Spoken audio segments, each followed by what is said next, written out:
0. Introduction. Hello everyone. Today we're diving deep into why Japanese people work long hours, breaking it down into 9 key reasons.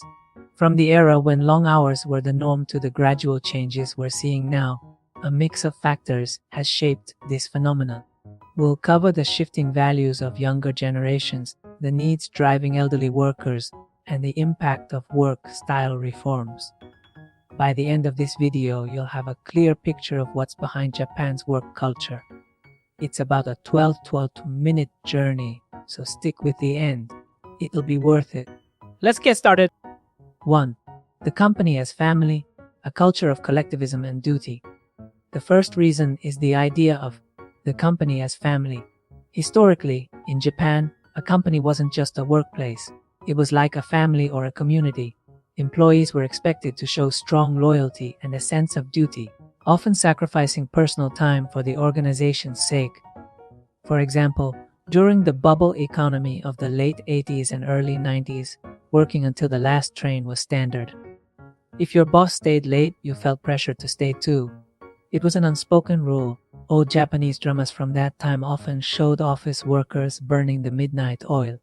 Staying late or working long hours was seen as proof of dedication, reinforced by subtle pressure from colleagues and superiors.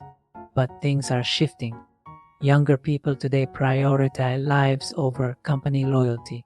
According to Japan's Ministry of Health, Labor and Welfare, about 30% of new graduates quit within 3 years, signaling that the company as family mindset is fading. Still, in workplaces with older managers who cling to traditional values, younger employees sometimes feel forced to stay late.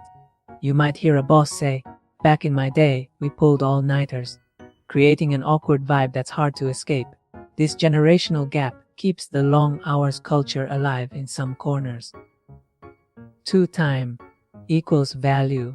Work rules that reward hours over results. The second reason is time equals value. In many Japanese companies, it's not just about what you achieve, but how much time you put in. Rooted in the lifetime employment system, long-term commitment to it was prized, and visible effort, like staying late, often influenced promotions and bonuses. For instance, some bosses would praise employees who clocked 80-hour overtime months, while those leaving on time might be seen as unmotivated. A survey once showed that employees with higher overtime were more likely to climb the ladder in traditional firms. But with work-style reforms and the rise of remote work, some companies are shifting to result systems. Especially in IT firms or foreign companies like Google Japan, where flex time is common, it's about what you deliver, not how long you're at your desk. Employees there can work when it suits them as long as the job gets done. Still, in old-school companies, the time attribution belief lingers, and younger workers end up staying late to avoid looking bad in their boss's eyes.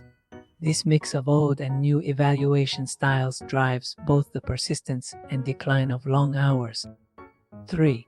Effort over efficiency, the productivity barrier. Third is effort over efficiency. Japan's labor productivity lags behind other developed nations. According to OECD data, it ranks near the bottom among G7 countries. Why? Inefficient processes and analog workflows are culprits. Think paper-based paperwork, endless meetings about meetings, and slow adoption of digital tools. A study found that about half of Japanese companies still rely on fax machines daily, something rare in places like the US or Europe. Add to that a chronic labor shortage with fewer staff, everyone has to do more. Small businesses, in particular, can't afford extra hires due to tight budgets, piling work onto existing employees. Even with reforms capping overtime for drivers or doctors, the workload doesn't shrink, so the pressure shifts elsewhere. In logistics, for example, shorter driver hours mean delayed shipments, forcing others to pick up the slack. When efficiency lags, the only fallback is to work harder and put in more hours. It's a stubborn reality in many workplaces. 4. To break habits, the slow shift to work-life balance. Fourth is to break habits. While work-life balance is a norm in places like Europe or the US, Japan has long prioritized work above all else. Work-style reform laws have set overtime caps and mandated paid leave, but many still feel guilty taking time off, thinking, "I'll burden my team." You might hear a boss brag, "In my day, we worked through the night," or subtly judge someone for using vacation days. In one company, an employee apologized to colleagues after taking leave, worried about the extra load they left behind. But change is brewing. Younger workers value personal time, and some CEOs are pushing a go home early culture. Big firms and startups are seeing higher leave uptake. Toyota, for instance, has no overtime days in some departments to support employee well-being. Still, work race is stuck in the past. Progress is slow, keeping long hours alive as a lingering habit. 5. No money, no life. Elderly workers' economic need. 50s, no money, no life. Many elderly Japanese have to keep working because pensions alone don't cut it. Rising costs for essentials and healthcare add pressure. Per a 2023 report from Japan's Statistics Bureau, 20% of people aged 65 are employed, often in low-wage jobs like supermarket cashiers or janitors. You've probably seen seniors at these gigs. It's common now. 170-something worker said, "I can eat with my pension, but I work to give my grandkids pocket money." While longer, healthier lives play a role, financial necessity is the main driver. Even with reforms cutting overtime, these workers aren't quitting. Many join the workforce to survive, not just to stay busy. 6. Work as purpose. Elderly seeking meaning. 6 is work as purpose. Some elderly Japanese work not just for money but for a sense of meaning. Staying home can feel empty, and they crave social ties. Jobs like part-time roles at community centers or small tasks at local shops offer a little cash and a chance to help others. It's more than volunteering but less than a high-paying gig sweet spot. A 70-year-old man shared, "Work keeps my mind sharp and lets me chat with people in the neighborhood." With more seniors staying fit and active, working becomes a lifeline to purpose, even if it's not full-time. This trend boosts labor participation in a way distinct from traditional long hours. 7. Together feel safe. The power of peer pressure. 7th is together feel safe. In Japan, there's a strong pull to match what everyone else does. If your boss or teammates stay late, you feel obliged to join them. Leaving early when others are still working can seem selfish. In sales teams chasing quotas together, for instance, going home on time might label you as uncooperative. One young worker said, "My boss stays late, so I feel stuck even though I want to leave." But younger folks prioritize personal time more, and bosses influence allowance to demand overtime outright. In youthful offices or progressive firms, this pressure is easing. Still, when an old school manager is in charge, juniors often stay late reluctantly, showing how peer pressure props up long hours. 8. Money drives effort. Young workers supporting families or loans. 8th is money drives effort. Some younger Japanese work overtime to cover living costs, support families, or pay off home loans.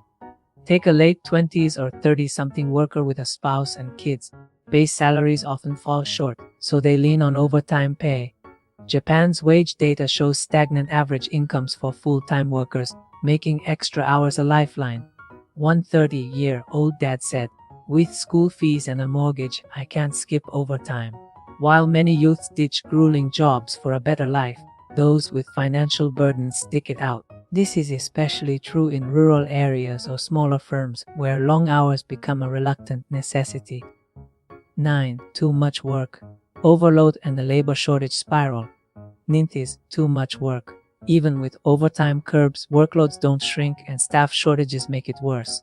Truck drivers face delays from 2020's regulations, dubbed the 224 problem, clogging logistics, capped on extra hours, leave hospitals strained with longer patient waits.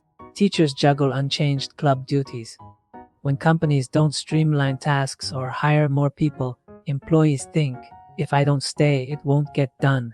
A logistics worker noted, "Overtime's limited, but the work's the same. I'm still exhausted." As shortages grow, efforts to cut hours can backfire, creating chaos that keeps long hours alive in disguise. 10. Summary.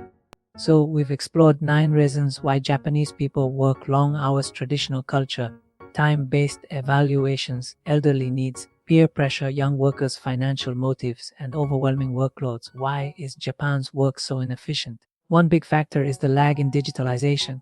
Think paper forms and fax machines still in use while Europe zooms ahead with tech. A deeper issue is the labor shortage, tied to a shrinking population. In 2023, Japan's population dipped below 125 million per government stats, with just 1.3. Fewer young workers and more seniors mean a shrinking labor pool, hitting industries like trucking, healthcare, and education hard. They're stretched thin. Work style reforms cut overtime, but without trimming tasks or boosting hires, the burden persists, trapping workers in a cycle.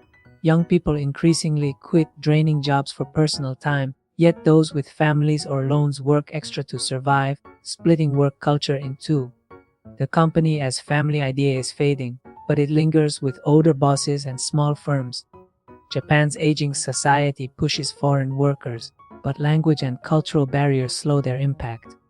While work culture is evolving, inefficiency and demographics make ending long hours tough. Fixing this needs smarter workflows, more staff, and a societal mindset shift. 11. Closing. Thanks for watching until the end. I hope this shed light on why Japanese people work such long hours.